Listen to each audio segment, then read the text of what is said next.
आज हम डिस्कस करेंगे IP address, subnet mask, CIDR block, CIDR notation क्या है।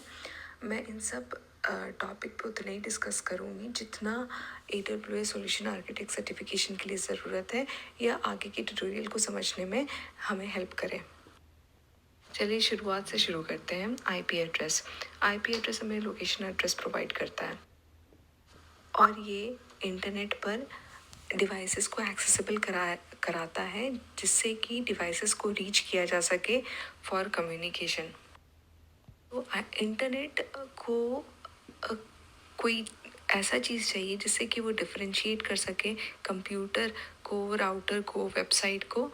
तो ये आईपी एड्रेस के थ्रू ये कर सकते हैं और ये बहुत एक एसेंशियल पार्ट ऑफ इंटरनेट है। आईपी एड्रेस यूजुअली एक्सप्रेस किया जाता है as a set of 4 numbers. तो आप 4 उसमें डॉट देखेंगे, जैसे कि 192.158.1.38 एज एन एग्जाम्पल। हर सेट जो है, जो 4 सेट में जो हर सेट है वो 0 to 25 to 255 तक हो सकता है उसका नंबर। तो हम कह सकते हैं कि जो फुल आईपी एड्रेस रेंज है वो जा सकता है 0.0.0 से 255.255.255.255 तक। एड्रेस रैंडम नहीं होता है, ऐसा नहीं होता कि कुछ भी रैंडम नंबर इन 255 के अंदर जनरेट हो जाए। इसके अंदर एक हिडन लॉजिक होता है जो इस कॉम्बिनेशन को प्रोड्यूस करता है, उसको ही एक्चुअली हम कहते हैं सबनेट मास्क। और ये मैथमेटिकली प्रोड्यूस होता है और ये एलोकेट किया जाता है इंटरनेट असाइंड नंबर अथॉरिटी के द्वारा। IANA अथॉरिटी का शायद आपने नाम सुना होगा। वो इस नंबर को प्रोवाइड करती है to the devices on the network. और अभी ये समझ लेते हैं कि आईपी एड्रेस जो है वो 32 बिट्स का होता है। आगे हम देखेंगे कि कैसे। चलिए देख ही लेते हैं। जैसे मैंने बताया कि आईपी एड्रेस 4 सेट का होता है, तो हर सेट जो होता है 8 बिट्स का होता है। 8 बिट्स मतलब 1 बाइट। तो 8 इंटू 4 इज इक्वल टू 32। तो इस तरीके से हमारा ये 32 बिट्स का है। सेकेंड टॉपिक है सबनेट मास्क। ये सबनेट मास्क क्या होता है? इंटरनेट एक बहुत बड़ा नेटवर्क है, उसमें एक स्मॉल नेटवर्क को सबनेट कहते हैं। एक्चुअली इसका फुल में कहोगे तो उसको सब नेटवर्क कहोगे। तो लार्ज नेटवर्क जो है बहुत डिफ़िकल्ट होता है मेंटेन करने के लिए और ट्रैफिक को बहुत लॉन्गर डिस्टेंस ट्रैवल करना पड़ता है और पास करना पड़ता है अननेसेसरी राउटर्स डेस्टिनेशन रीच करने के लिए। तो सब नेटिंग करते हैं। इससे क्या होगा कि हम डिवाइड कर देंगे नेटवर्क को स्मॉल पीसेस में और इससे नेटवर्क बहुत इजी हो जाता है मेंटेन करने के लिए। इसका बहुत बेनिफिट्स है। सबनेट में सबनेटिंग जब करते हैं तो उसमें एडिशनल हार्डवेयर रिक्वायर होता है, जैसे राउटर हो गया, और थोड़ा सा कॉस्ट भी एक्स्ट्रा हो जाता है उसको इम्प्लीमेंट करने के लिए। इसको हम दूसरी तरीके से भी समझ सकते हैं, जैसे कि मान लो 100 लोग हैं एक रूम में और बात करने की कोशिश कर रहे हैं। तो अगर सारे के सारे बात करने लगेंगे तो बहुत ज़्यादा इन्फॉर्मेशन हो जाएगा उस रूम में और नॉइज़ भी बहुत प्रोड्यूस करेगा। तो हम उस 100 लोगों को स्प्लिट कर सकते हैं 10-10 के रूम्स में, और जिससे कि पीसफुल हो जाए और जो कॉन्वर्सेशन हो वो प्रोडक्टिव हो। सबनेट मास्क सबनेट मास्क इसको हेल्प करता है, जैसे कि हमने समझा। तो सबनेट मास्क क्या करेगा कि ट्रैफिक को कंटेन करेगा उस डेजिग्नेटेड सबनेट में ही। ट्रैफिक वो डेजिग्नेटेड सबनेट छोड़ के नहीं जाएगा, जाता है पर डिपेंड करता है कि हम हमारा टारगेट कौन है। पर ये जो इंटरनल कम्युनिकेशन है वो हो जाता है किसी सबनेट के अंदर, और ये कंजेशन होने से बचाता है, और बहुत ज़्यादा नेटवर्क पे लोड नहीं पड़ता है। तो सब नेटिंग जो होता है, सब नेटवर्क क्रिएट किया एक सिंगल फिजिकल नेटवर्क में, और लिमिट कर दिया IP address uses to just few devices. मान लो कि 100 डिवाइस है, उसमें 10 का सबनेट बनाते तो 10 सबनेट में वो लिमिट हो गया। तो जैसा कि हम समझे कि डेटा ट्रैवल अब डायरेक्टली करेगा डेस्टिनेशन आईपी एड्रेस पे। अब इसको other part of the network से इंटरेक्ट करने की ज़रूरत नहीं है। अगर इसका सिक्योरिटी बेनिफिट बहुत होता है कि अगर मान लो कि सबनेट कॉम्प्रोमाइज़ हो जाता है बाय एन अटैक, तो उसी नेटवर्क का सेगमेंट प्रोबेबली अफेक्ट होगा, बाकी सब भी अफेक्ट हो सकता है डिपेंडिंग अपॉन अटैक कैसा है। पर ये इसको अटैक को कंटेन करने में हेल्प करता है। सारा डिवाइसेस अगर सारे के सारा नेटवर्क विजिबल नहीं होगा अटैकर को, वो उसी को अटैक कर पाएगा जो उसको एक्सेस हुआ है, उसी सबनेट को। आई मीन जब हमारा इंटरनेट आया था तो बहुत इजी था आईपी एड्रेस को यूज़ करना, क्योंकि उसमें limited number of IP address हुआ करते थे। पर जैसे जैसे इसका पेनिट्रेशन बढ़ा, वैसे ही आईपी एड्रेस का जो स्टॉक है वो डिमिनिश होने लगा। तो हमें एक ज़रूरत पड़ी एक सॉल्यूशन की, कि जिससे कि हमें हमारा आईपी एड्रेस हम ज़्यादा से ज़्यादा डिवाइसेस को एलोकेट कर सकें। तो सब नेटिंग ही उसका आंसर था। हर डिवाइस को एक यूनिक आईपी एड्रेस देने के बदले एक नेटवर्क दिया गया, और जिसमें जो आईपी एड्रेसेस होंगे उस नेटवर्क में डिवाइसेस के, वो एक प्राइवेट आईपी एड्रेसेस कहलाए।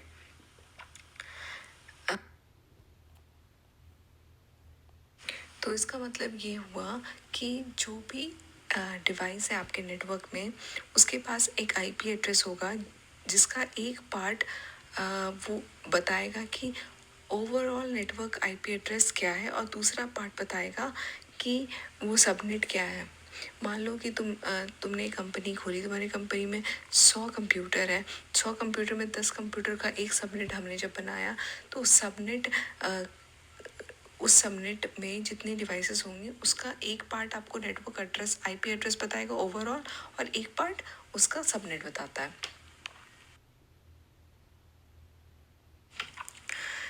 तो अगर हमें डेटा पैकेट से स्पेसिफिक डिवाइस को भेजना है, तो हमें ये बहुत इम्पॉर्टेंट है कि आईपी एड्रेस एक लॉजिकल वे में लिखा जाए, और ये हेल्प करता है, और हमें ये इंश्योर करना पड़ेगा कि नेटवर्क एड्रेस और होस्ट एड्रेस दोनों अच्छे से आइडेंटिफाई हो जाए आपके आईपी एड्रेस पे। तो नेटवर्क एड्रेस जैसा मैंने बताया ओवरऑल नेटवर्क एड्रेस, और होस्ट एड्रेस मीन्स आपका जो सबनेट उस डिवाइस का एड्रेस है। इसी कॉम्बिनेशन को, जो होस्ट एड्रेस और नेटवर्क एड्रेस के कॉम्बिनेशन को हम कह सकते हैं कि ये सबनेट मास्क है।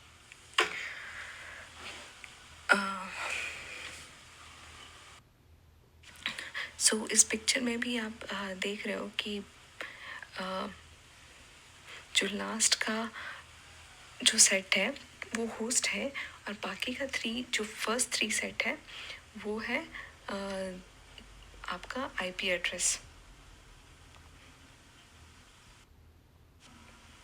इसको हम ऐसे भी समझ सकते हैं कि पब्लिक आईपी एड्रेस का रोल ये होता है कि ट्रैफिक को डायरेक्ट करना टू करेक्ट नेटवर्क, और सबनेट मास्क का रोल ये होता है कि डेटा को डायरेक्ट करना to specific route within the network.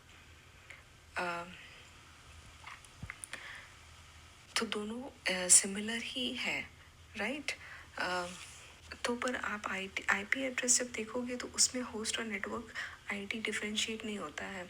वो जैसे उसमें हम डिफरेंशिएट नहीं करेंगे कि पहला 3 पार्ट नेटवर्क आईडी का है और लास्ट पार्ट होस्ट का है। पर जब हम सबनेट के बात करते हैं तब हम उसमें नेटवर्क आईडी और होस्ट को डिफरेंशिएट करते हैं।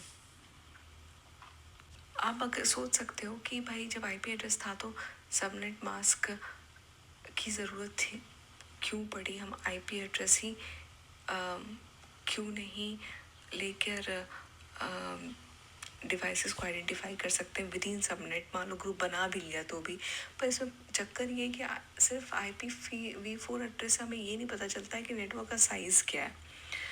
पर सबनेट मास्क का अगर आईपी एड्रेस आप देखोगे तो वन कैन आइडेंटिफाई कि सबनेट का आपका साइज़ क्या है।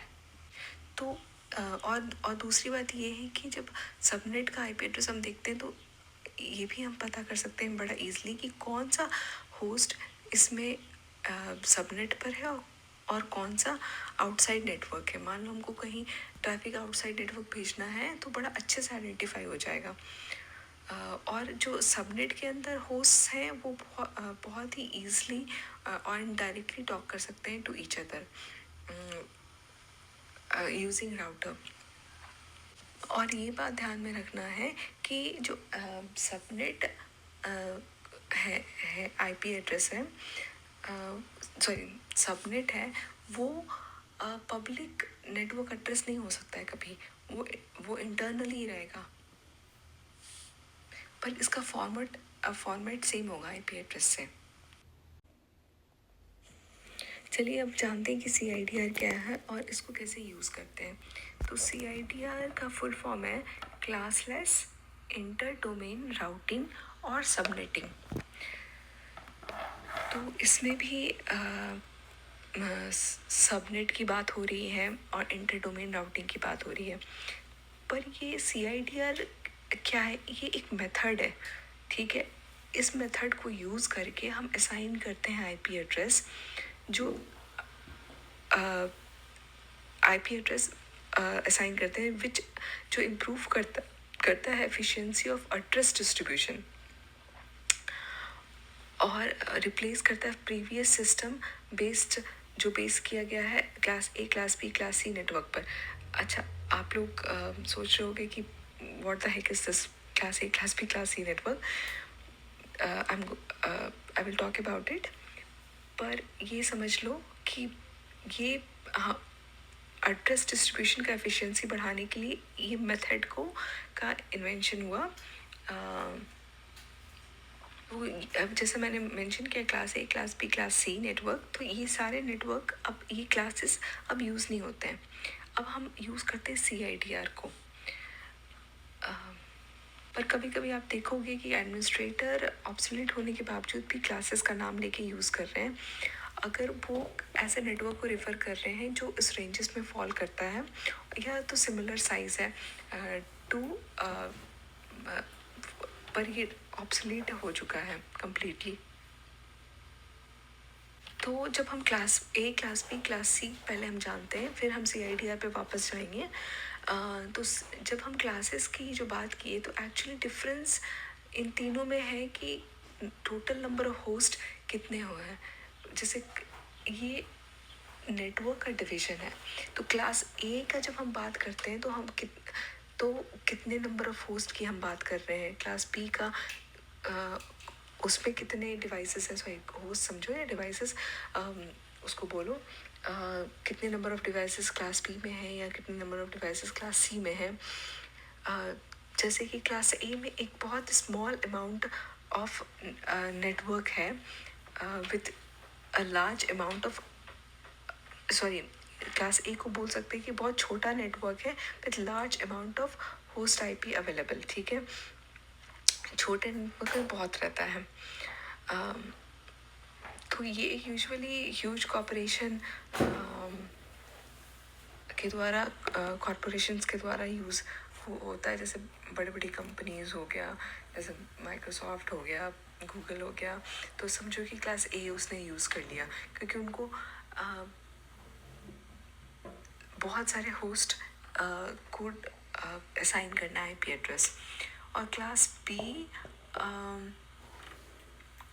में थोड़ा बड़ा नेटवर्क है, और फिर भी और ये सिग्निफिकेंट होस्ट आईपी भी प्रोवाइड करता है। तो यूजुअली ये इस टाइप का क्लास बी यूज़ किया जाता है आईएसपीज के द्वारा। तो क्लास ए में हमारा छोटा नेटवर्क है, क्लास बी में हमारा थोड़ा बड़ा नेटवर्क है, पर अच्छा सिग्निफिकेंट होस्ट अवेलेबल है। और लास्ट है क्लास सी। तो क्लास सी जो है वो स्मॉलर नेटवर्क के लिए यूज़ होता है, जिसमें कम ही होस्ट होते हैं।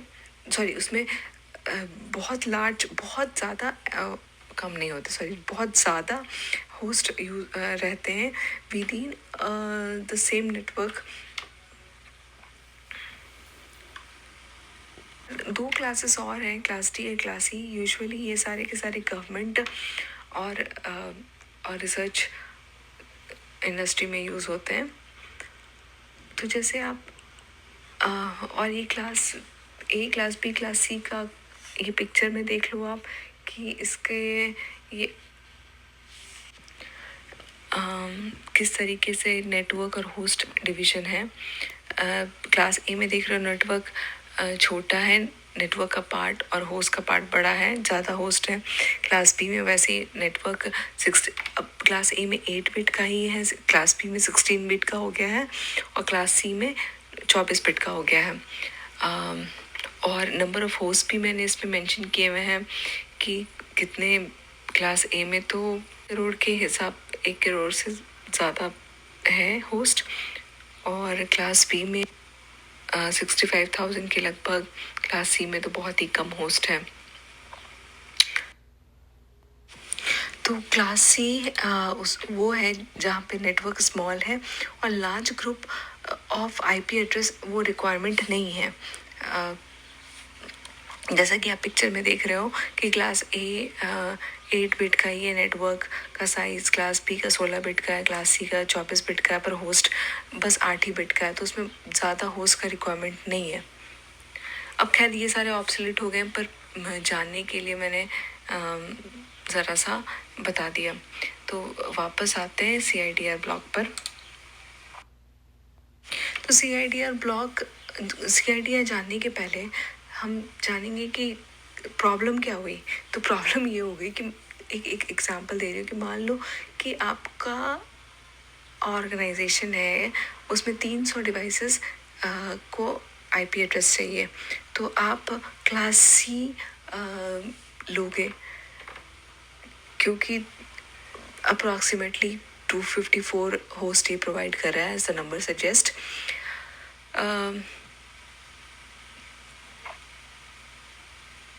पर 254 से तो आपका काम होगा नहीं, अभी भी we are short by 6 devices. तो फिर ऑर्गेनाइजेशन क्या करेगी, क्लास बी में चली जाएगी, क्लास बी का आईपी एड्रेस लेगी। पर क्लास बी में जब जाती है तो 65,000 यूनिक होस्ट एड्रेस उसको मिल जाता है। अब ऑर्गेनाइजेशन को इतनी ज़रूरत ही नहीं है, तो अब क्या होगा। तो ये तो बड़ा वेस्टेज है। तो उसको सॉल्व करने के लिए CIDR आया। अगर कस्टमर आपका कोई ऑर्गेनाइजेशन अगर कोई fix number of IP address चाहता है तो उसको CIDR यूज़ करके मिल जाएगा। इसमें कोई भी वेस्टेज नहीं होता है आईपी एड्रेस का as compare to class full addressing, क्योंकि जितना कस्टमर ने डिमांड किया उतना ही उसको मिल जाता है। तो CIDR यूजुअली देखने में ऐसा लगेगा स्लैश करके कोई आईपी एड्रेस और स्लैश समथिंग लिखा रहता है। तो ये जो स्लैश है के बाद जो नंबर होता है वो स्लैश नोटेशन कहलाता है। तो उसके बाद का नंबर नहीं, एक्चुअली वो पूरा का पूरा जो आप CIDR लिखने का तरीका है उसको CIDR नोटेशन कहते हैं। और CIDR जैसे उसका जो स्लैश के पहले है वो आईपी एड्रेस है, और स्लैश के बाद जो है वो एक्चुअली वो जो नंबर है वो मास्क है, और या कह सकते हैं कि number of bits that are used in network ID, कितना बिट यूज़ किया गया उस नेटवर्क आईडी में। तो अब जैसे जब आप देख रहे थे class A, class B, class C को, तो उसमें देखा आपने कि कितने बिट्स हैं, राइट। जैसे क्लास ए में 8 बिट है, क्लास बी में 16 है, क्लास सी में 24 है। तो आपने ये देखा वो CIDR में भी यूज़ होता है कि कितना बिट का नेटवर्क है, ये कितना बड़ा नेटवर्क है। जैसे अब 3 सेट ले लिया है तो 24 बिट का हो गया। तो अगर जब हम कोई CIDR नोटेशन लिखेंगे जिसमें IP एड्रेस /24 होगा, तो आप सोच सकते हो कि ये कंपेरेबल है क्लास सी से, ठीक है। और एक बात और आपको ध्यान में रखने की ज़रूरत है कि जैसे मैंने पहले बताया IP एड्रेस 32 बिट का होता है, तो फर्स्ट 12 बिट जो एड्रेस का जो पहला 12 बिट होता है वो नेटवर्क के लिए असाइन हो जाता है CIDR में, और लास्ट का 20 बिट जो होता है वो होस्ट एड्रेसेस होता है। तो ठीक है, तो CIDR को एक्चुअली दो चीज़ कॉम्प्रोमाइज़ करके CIDR बनता है, CIDR block and CIDR notation. तो जब हम ब्लॉक की बात करते हैं तो ब्लॉक क्या है? ब्लॉक से समझो कि ग्रुप ऑफ IP एड्रेस को CIDR ब्लॉक कहा गया है। तो किसी ब्लॉक में जो CIDR होगा ना वो कंटिन्यूअस होगा। IP एड्रेस ब्लॉक में कंटिन्यूअस होगा। तो first address of the block should be exactly divisible by number of addresses of a block. तो जो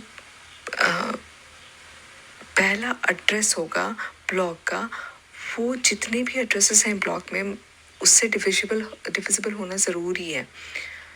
और जो साइज होगा ब्लॉक का वो हमेशा 2 का पावर होगा, ठीक है।